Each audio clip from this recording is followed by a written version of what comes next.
Halo, selamat pagi, salam sejahtera untuk kita semuanya. Perkenalkan, saya Ibu Isrida selaku pengampu mata kuliah Psikologi Anak Berkebutuhan Khusus. Hari ini saya akan menyampaikan materi berkaitan dengan intellectual disability. Dalam materi kali ini, kita akan membahas beberapa hal khususnya berkaitan dengan konsep intellectual disability, kemudian diagnosanya, kemudian berkaitan dengan assessment, kemudian berkaitan dengan karakteristik, serta hal-hal lainnya yang berkaitan dengan layanan dan model intervensi maupun pendidikan bagi individu dengan kondisi intellectual disability.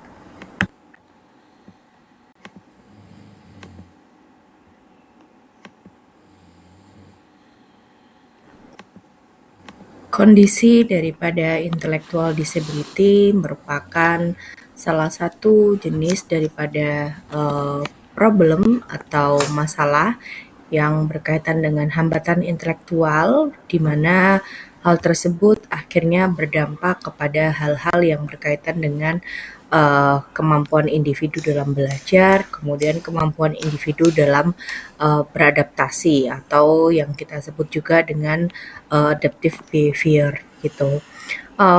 Untuk diagnosa dalam kondisi intellectual disability ini menurut DSM-5 tentunya diagnosinya diberikan selama rentang usia anak-anak hingga remaja gitu ya, sebelum usia 18 tahun gitu. Kondisi daripada intellectual disability tentunya dengan hambatan tersebut akhirnya berdampak secara meluas gitu ya kepada beberapa kemampuan individu, meliputi kemampuan psikomotor, kemampuan memusatkan perhatian, kemampuan dalam belajar, kemampuan dalam menyelesaikan masalah, dan hal-hal lainnya gitu.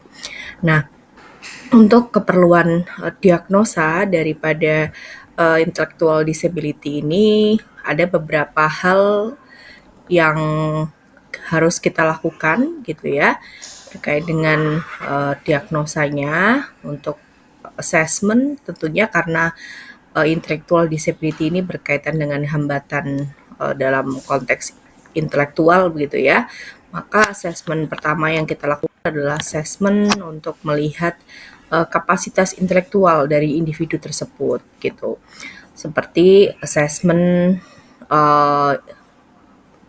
dalam hal ini contohnya misalkan menggunakan WISC atau menggunakan Binet test begitu ya, atau mungkin untuk penegakan diagnosa ini assessment lainnya yang bisa digunakan adalah untuk assessment untuk mengetahui perilaku adaptif individu begitu.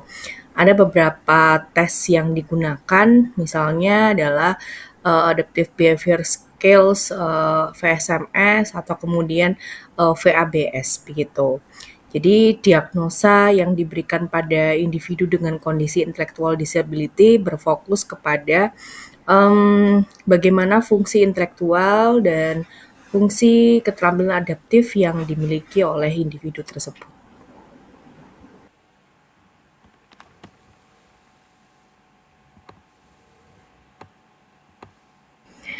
Hal-hal yang berkaitan dengan etiologi intellectual disability diantaranya yang paling prevalensinya paling tinggi disebabkan oleh faktor genetik gitu.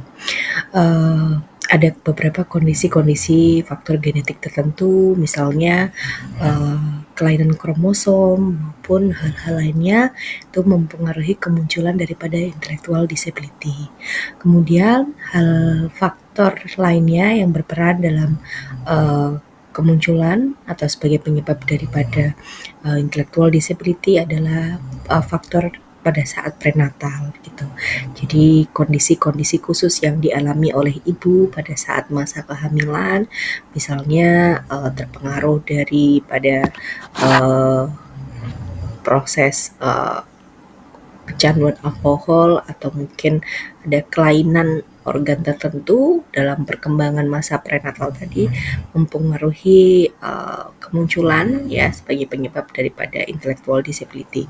Faktor-faktor yang lainnya berkaitan dengan faktor natal, prenatal, kemudian ada juga postnatal. Dalam konteks postnatal misalnya faktor yang berperan adalah berkaitan dengan lingkungan ya, khususnya stimulasi maupun gizi daripada individu yang memang memiliki kekhususan intellectual disability ini.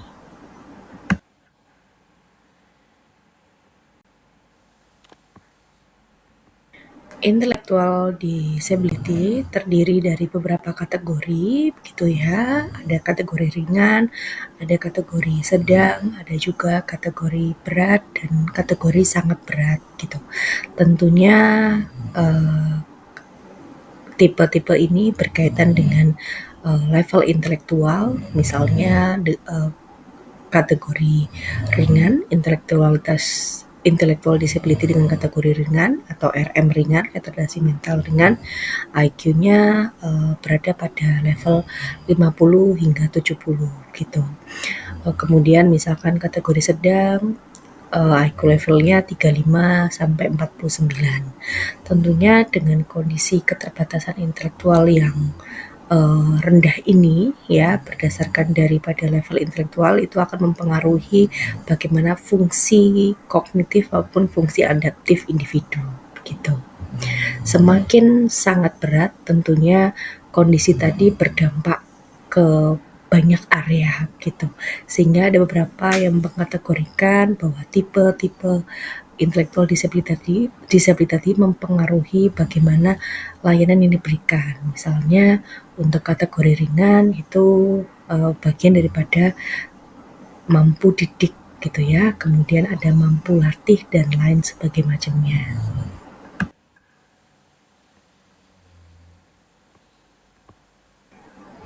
Berikutnya adalah berkaitan dengan support dan intervensi, dukungan dan intervensi yang diberikan dengan tujuan untuk perbaikan quality of life, terus kemudian membantu individu untuk lebih mandiri begitu ya, dan memfasilitasi mereka untuk terintegrasi dengan komunitas atau masyarakat gitu. Beberapa bentuk atau model support service dan intervention yang dapat kita berikan pada individu dengan kondisi intelektual disabilitas misalnya adalah educational support itu. Pada posisi ini bentuk layanan pendidikan yang diberikan bisa dalam model pendidikan layanan segregasi misalnya dengan contohnya adalah sekolah luar biasa atau mungkin pendidikan dengan layanan inklusif gitu ya. Lalu kemudian secara spesifik ada program pembelajaran individual atau IEP, Individual Education Plans ya, yang memfokuskan untuk merancang program pembelajaran bagi individu tersebut sesuai dengan hasil assessment gitu. Jadi educational support-nya disusun berdasarkan daripada hasil assessment yang nantinya menggambarkan bagaimana kekuatan, kemudian bagaimana area kebutuhan yang dibutuhkan oleh individu tersebut gitu. Kemudian ada juga bentuk-bentuk intervensi yang berfokus pada ranah terapi, misalnya okupasi terapi, physical terapi, kemudian terapi komunikasi, terapi bicara, begitu ya. Yang hal tersebut kebutuhan terapinya juga bersumber dari hasil assessment. Kemudian ada juga behavioral intervention ya, berfokus untuk mengajarkan hal-hal yang berkaitan dengan kemandirian misalnya ya. Terapi-terapi perilaku tersebut membantu individu untuk lebih mandiri. Kemudian ada juga social skill training, vocational training, dan hal-hal lainnya. Tentunya jenis-jenis intervensi ini nantinya akan dirancang dan dikembangkan berdasarkan dari hasil assessment.